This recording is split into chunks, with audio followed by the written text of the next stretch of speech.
Olá, gente, tudo bem? Eu sou Eliane Tomiasi, sou professora visitante do programa de pós-graduação em Geografia da UEL, sou egressa da Unesp de Presidente Prudente, ali eu fiz meus estudos desde a graduação até o doutorado.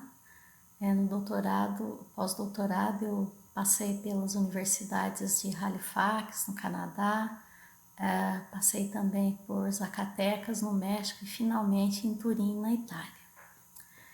Bom, eu quero iniciar cumprimentando as meninas e os meninos geógrafos que estão organizando essa semana em celebração ao Dia do Geógrafo, e quero agradecer também a oportunidade que me foi dada para eu estar aqui conversando com vocês a partir do tema que seria uma análise de conjuntura a partir das contribuições da geografia.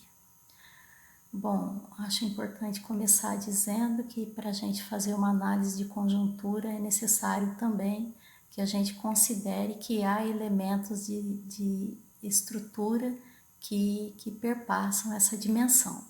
E é na interface de ambas que eu vou conduzir aqui a minha fala, a partir da minha especialidade, que é a questão agrária e, de certo modo, a questão ambiental, que, a meu ver, elas são centrais nessas crises que nós estamos vivendo, que para além de crise sanitária e crise econômica, é sobretudo uma crise política. Queria começar dizendo que não seria oportuno que a gente atribuísse ao Messias os crimes de lesa pátria e também crime de lesa humanidade que estão sendo cometidos no seu governo, porque há questões que vão além da deliberação desse sujeito. E essas questões dizem respeito à maneira como está constituído o poder executivo, o poder legislativo e o poder judiciário em todas as escalas político-administrativas.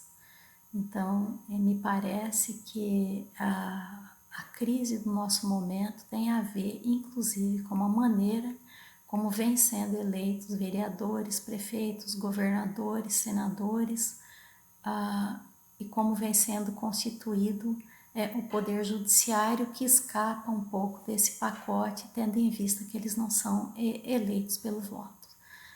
O que não os faz necessariamente, do ponto de vista geral, muito diferentes das representações que nós temos no parlamento, e que obviamente decidem os destinos de uma nação.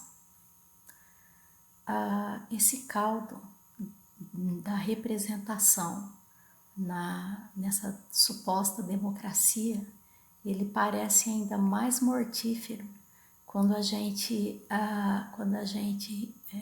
se vê cada vez mais oprimido pelo direito à estupidez,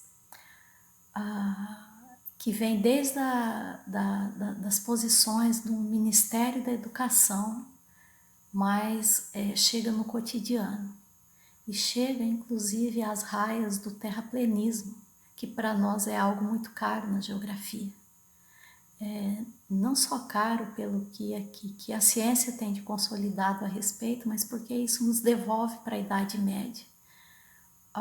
E isso não deixa de ser bastante desalentador quando a gente trata de conjuntura. Eu acho que essa conjuntura, e a gente começa a falar da composição política nessa democracia representativa, me parece que expressa uma característica da sociedade brasileira, que é um desejo ardente de exercer impunemente a violência. Então, esse exercício impune da violência se dá de homens sobre mulheres, de adultos sobre crianças, de seres humanos sobre animais, e por aí vai. E eu acho que expressa a tragédia da sociedade brasileira não renunciar ao fascínio exercido pela Casa Grande. Joaquim Nabuco disse por ocasião da abolição que mais difícil do que aquele ato seria remover a sua obra na sociedade brasileira, e eu acho que é isso que nós estamos vivendo. Eu acho que o último pleito colocou para nós uma evidência dessa crise civilizacional, porque durante todo o período democrático não havia sido eleitos tantas pessoas, desde militares a civis, que tivessem como mote de campanha o direito de matar.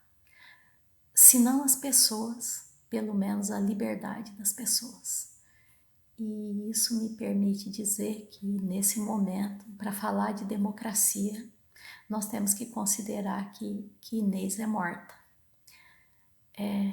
Nenhuma democracia resistiria a um pacto societário tão tenebroso, se é que eu posso utilizar essa palavra.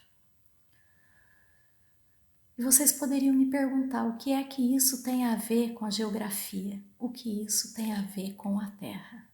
Bom, quando eu entrei na escola, eu fui estudar na cidade, a minha professora de geografia na primeira aula disse que o que era geografia? Era a descrição da Terra. De qual Terra ela falava? Da Terra com letra maiúscula, planeta Terra, né? Felizmente hoje nós que produzimos a geografia, nós estamos orientados a pensar não na descrição e não de maneira genérica a Terra, planeta, senão estamos ocupados em identificar as relações sociais de produção que estão por trás da produção da Terra, dos arranjos territoriais pensados numa perspectiva de superfície planetária. E é nessa Terra, nessa superfície dividida, muito mal dividida, no caso brasileiro, que eu penso que repousa um dos fundamentos principais dessa combinação de crises que constituem hoje a nossa sociedade brasileira.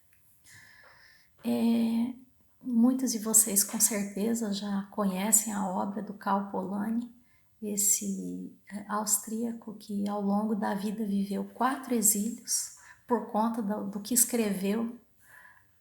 E na sua obra A Grande Transformação, ele tem uns dizeres que eu pediria licença para ler aqui para vocês. Ele diz o seguinte: a produção é a interação do homem e da natureza. O homem, sob o nome de mão de obra, e a natureza, sob o nome de terra, foram colocados à venda.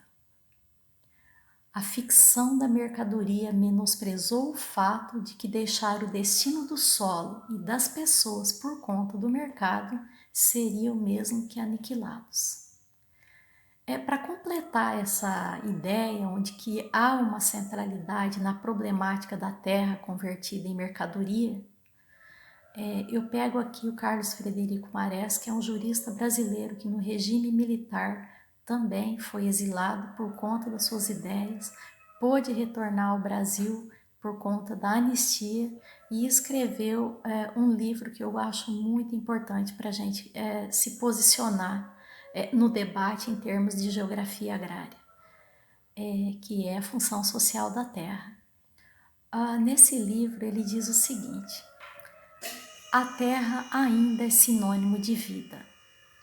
E é vida não só porque oferece frutos que matam a fome, mas porque purifica o ar que se respira e a água que se bebe. Se fosse pouco, dá ainda o sentido do viver humano, sua referência, sua história, sua utopia e seu sonho. A questão de como se usa, como se destrói, como se recupera a terra é a questão central das sociedades. Bom, É isso que nos dá elementos para a gente estabelecer um nexo explicativo entre a problemática da exacerbada concentração fundiária no Brasil com a crise do nosso tempo. O José de Souza Martins, no seu livro O Poder do Atraso, ele diz o seguinte: no problema fundiário está o núcleo das dificuldades para que o país se modernize e se democratize. Desse livro do Martins, ele foi publicado em 1994, que era um momento de efervescência democrática. Nós havíamos acabado de sair de uma Constituição cidadã, de uma Constituição que instaurou a função social da terra como um elemento fundamental para a salvaguarda do direito de propriedade. Nós saímos da constituição de uma lei agrária, que de alguma forma era uma lei avançada, colocava em prática o que estava previsto na Constituição, e ainda assim o Martins identificava no problema fundiário um sério obstáculo à democracia e ao desenvolvimento civilizacional no Brasil. Bom, isso que era ruim piorou terrivelmente. É só a gente lembrar que quando, nessa última legislatura, quando os senadores tomam posse, entre eles o Carlos Bolsonaro, Flávio Bolsonaro, quando um dos primeiros atos dele enquanto senador é propor uma PEC, uma proposta de emenda constitucional que retira os condicionantes da função social da terra e consequentemente, o direito de desapropriação da Constituição brasileira. E ele não está sozinho, ele conseguiu 27 assinaturas dentre os senadores, o que quer dizer que é 1/3 do Senado comungando do mesmo projeto. É necessário que se diga que isso também não nasceu na era bolsonarista. Desde o Fernando Henrique Cardoso, os latifundiários que tinham sofrido algumas derrotas expressas inclusive na efervescência da luta pela terra dos anos 1990, da constituição do número representativo de assentamentos, esses latifundiários eles foram pouco a pouco sendo revitalizados, revigorados pelo Estado brasileiro.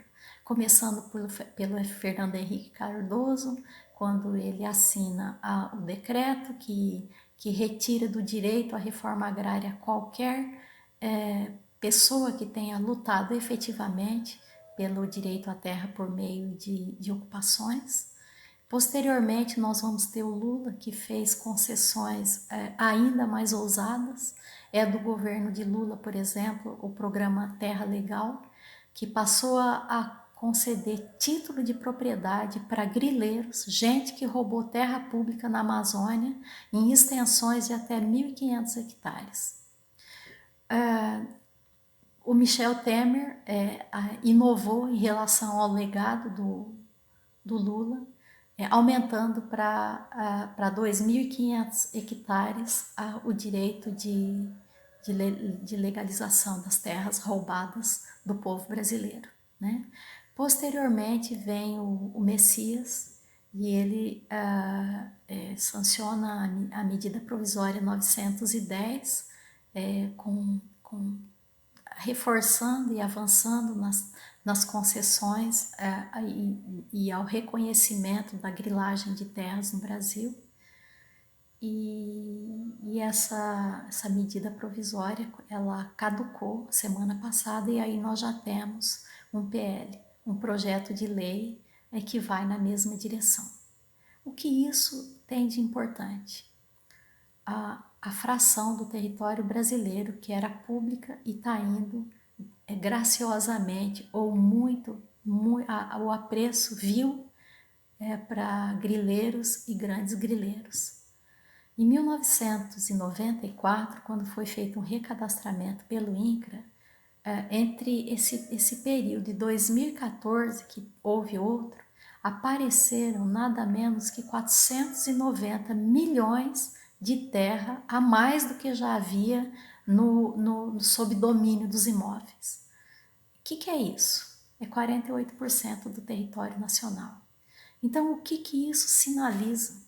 Sinaliza que os invasores, os grileiros, os grandes invasores de terra no Brasil, eles já estavam se sentindo à vontade, se movendo à vontade dentro do Estado brasileiro para colocar em prática o crime da grilagem com a certeza de que ela seria legalizada. E é nesse caldo que nós chegamos ao momento atual. O PL, o relator do projeto de lei, agora da grilagem de terras, essa semana passada, ele justificou o ato de colocar em regime de votação, regime de urgência, nessa situação de pandemia e de extrema dificuldade que vive o país,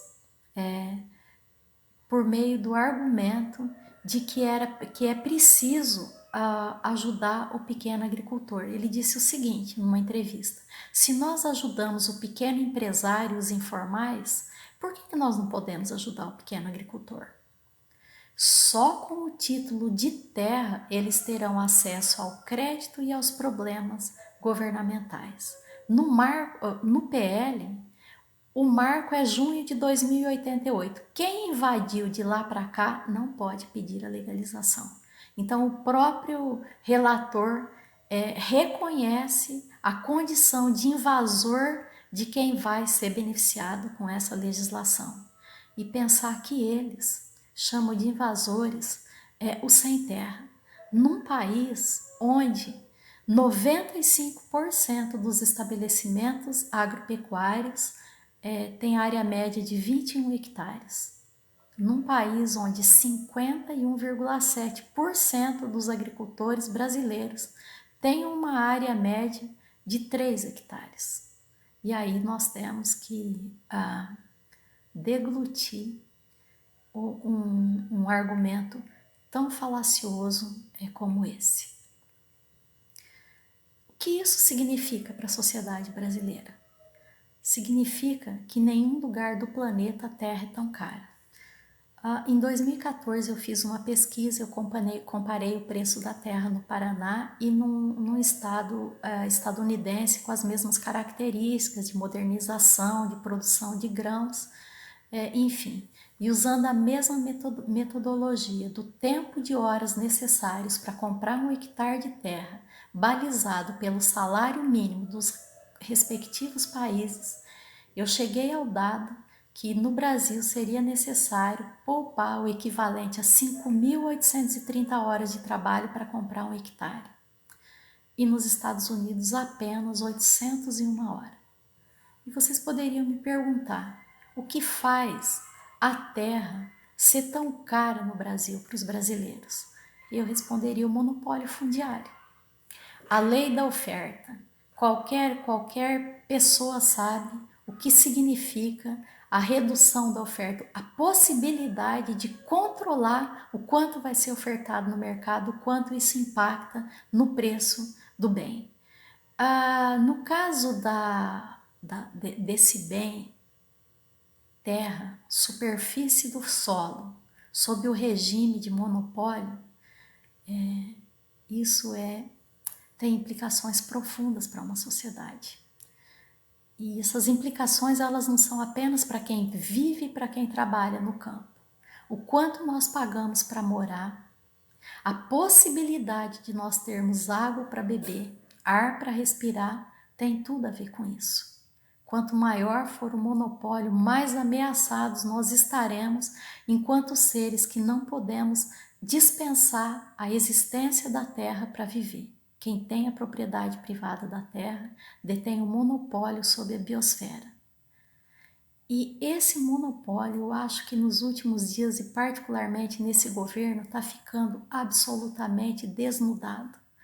Quem viu a gravação da semana passada, da fatídica reunião ministerial, viu a fala do ministro Ricardo Salles. Ele disse o seguinte, vou reproduzir aqui uma fração do que ele disse. A pandemia é uma oportunidade para a gente ir passando a boiada e mudando todo o regramento, simplificando normas de IPAM, de Ministério da Agricultura, de Ministério do Meio Ambiente.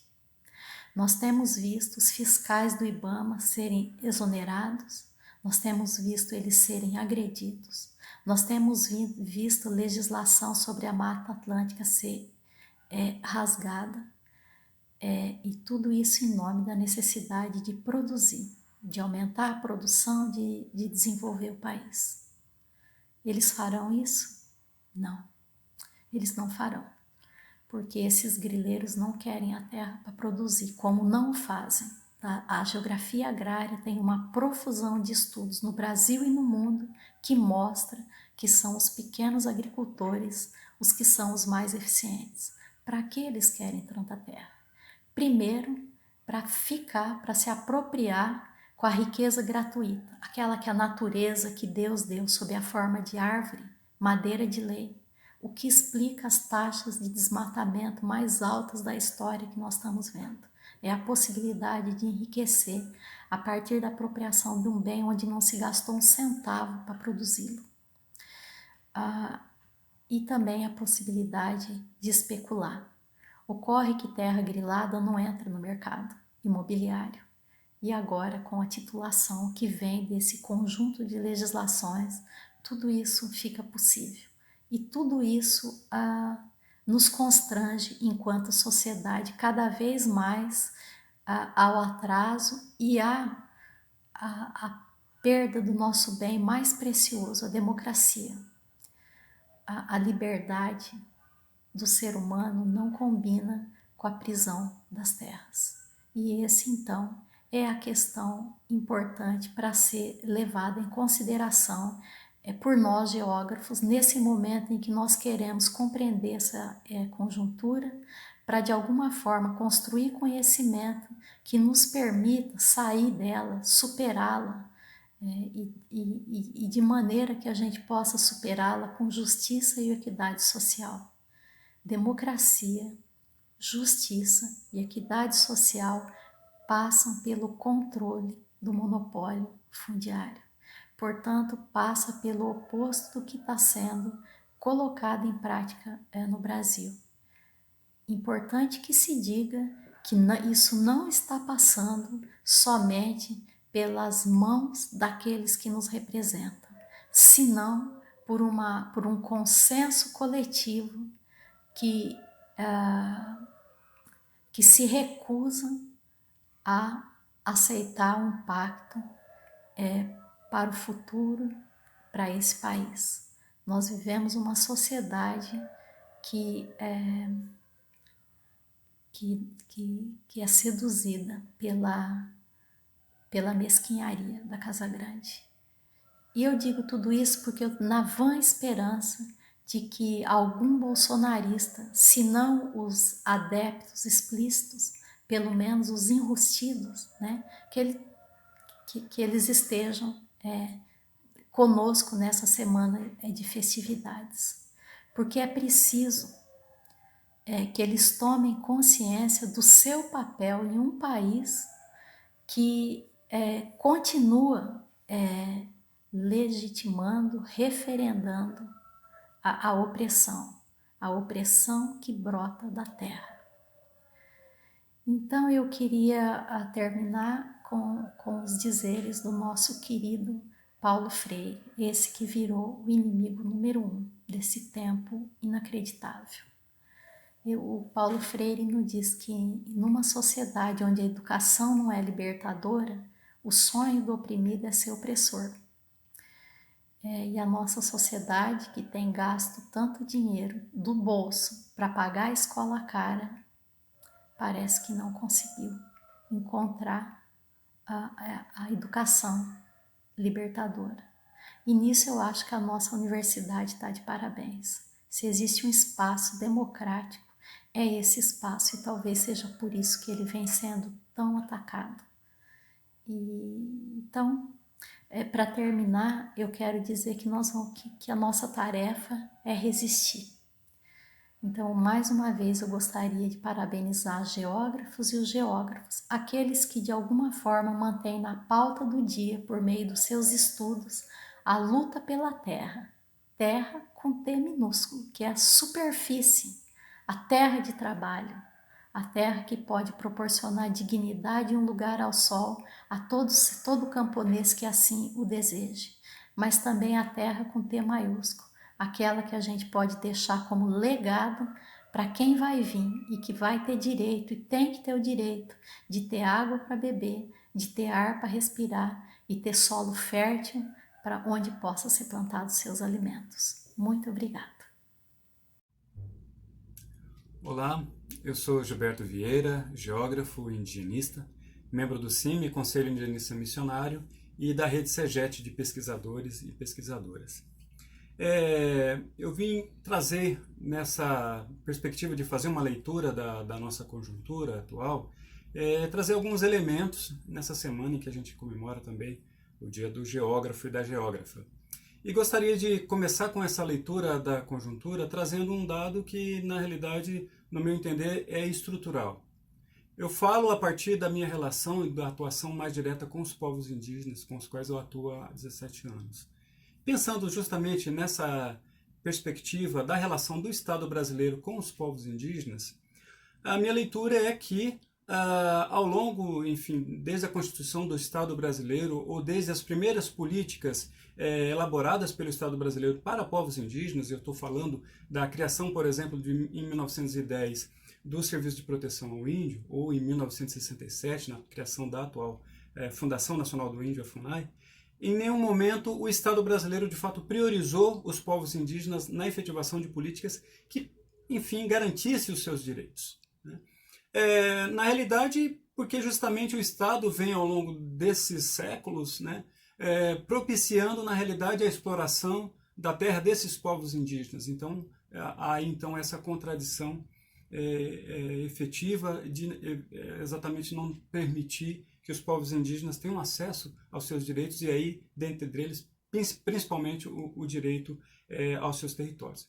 Então esse é o dado estrutural da relação do Estado. E se a gente traz um pouco para a realidade um pouco mais próxima de nós, eu estou falando aí do final de 2018, início de 2019 até agora, o que nós vemos é um aprofundamento dessa relação de exploração.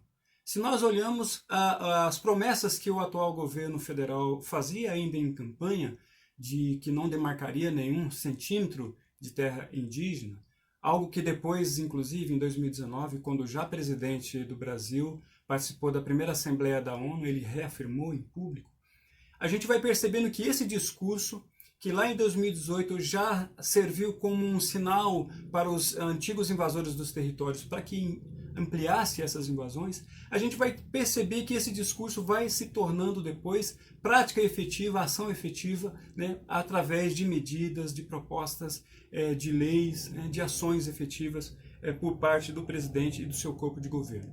Eu queria destacar, dentre essas manifestações, dentre essas ações efetivas do Estado brasileiro, alguns sinais muito evidentes disso.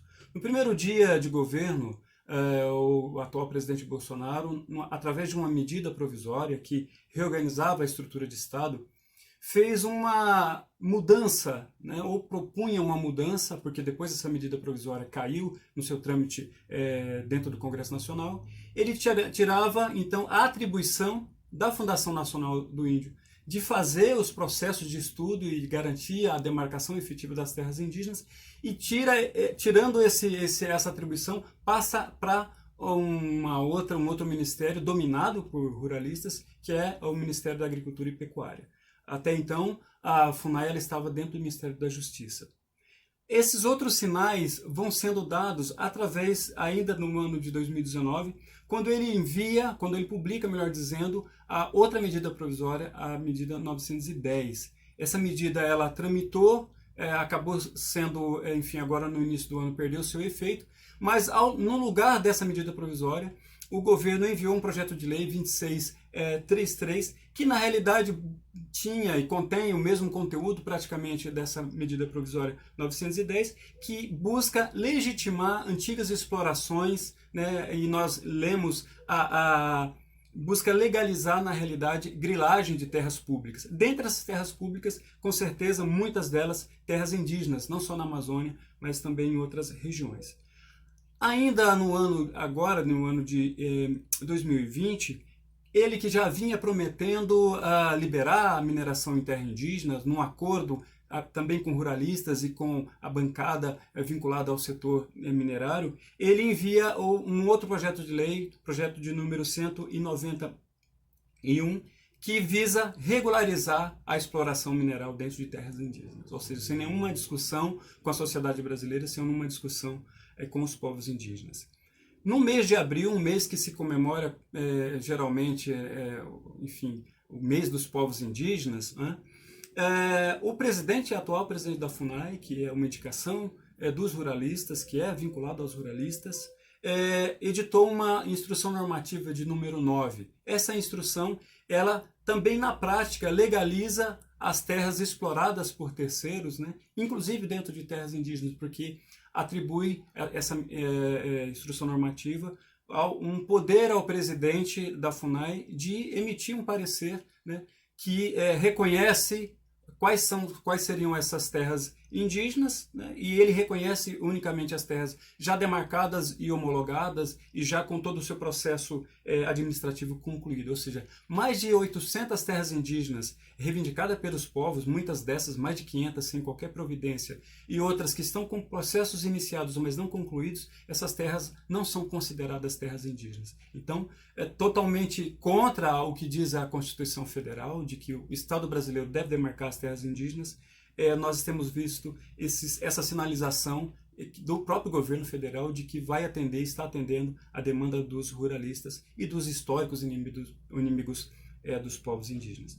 E o que se percebe é uma ampliação das situações, uma ampliação das invasões de terras indígenas. Eu citaria, por exemplo, o que tem acontecido no estado do Pará, na terra dos Assurini, dos Xicrim, na terra dos Arara, em Rondônia, na terra indígena Caripuna, na terra indígena Uruauau. Uma ampliação já esse ano, em plena pandemia, de invasão dessas terras. No caso da terra indígena Caripuna, não só a invasão para a retirada dos bens daquele território, mas a busca de grilar, né, de lotear essa terra e vender essa terra para terceiros. E é nesse quadro justamente que chega, então, a pandemia da Covid-19 aos povos indígenas. A Articulação dos Povos Indígenas no Brasil, a APIB, divulgou nesse dia 20 de maio que pelo menos 107 indígenas já morreram em decorrência da contaminação pelo coronavírus. Essa mesma divulgação aponta para o número de 716 indígenas contaminados. Pela parte do governo federal, toda essa política de negação dos direitos também vem sendo efetivada, ou negada, melhor dizendo, no que diz respeito à atenção à saúde indígena. E fazendo essa inter-relação entre a situação das invasões das terras indígenas e praticamente um descaso efetivo do governo com relação ao cuidado, com relação a criar formas de impedir que esse vírus chegue até os povos indígenas e tratar devidamente as pessoas que foram contaminadas, é que não só a organização dos povos indígenas da Amazônia, a própria PIB, que é uma articulação nacional, vem denunciando e vem dando visibilidade, enfim, a essas situações que pode significar, sim, o genocídio de muitos povos indígenas, justamente porque não vão ter a atenção devida com relação às situações de saúde. E a nós, dentro desse quadro, geógrafos e geógrafos, o que nos cabe? Evidentemente, nos cabe, para além de divulgar e para além de contribuir para o desvelamento dessa realidade, agir no sentido de transformá-la. E essa transformação se faz justamente a partir do momento que nós também nos envolvemos na denúncia dessas situações, na contribuição para com as organizações indígenas, indigenistas e outras que atuam diretamente com os povos indígenas na defesa dos seus territórios, para que a gente possa, enfim, cobrar do Estado brasileiro cobrar, enfim, em várias regiões do Estado onde nós possamos estar atuando mais diretamente, que esses direitos dos povos, sobretudo os territoriais, que é a base, o lastro da vida desses povos, mas também a atenção efetiva no que diz respeito à sua saúde frente à pandemia da Covid-19. Eu espero que nós possamos atuar em cada um dos espaços que nós estamos espalhados por esse Brasil e nós, geógrafos e geógrafas, possamos dar a nossa contribuição na defesa do direito desses povos, mas também de outras comunidades tradicionais, quilombolas e outros tantos, que também estão, talvez nunca tiveram tão ameaçados como estão agora. Talvez esse seria um recadinho nessa semana.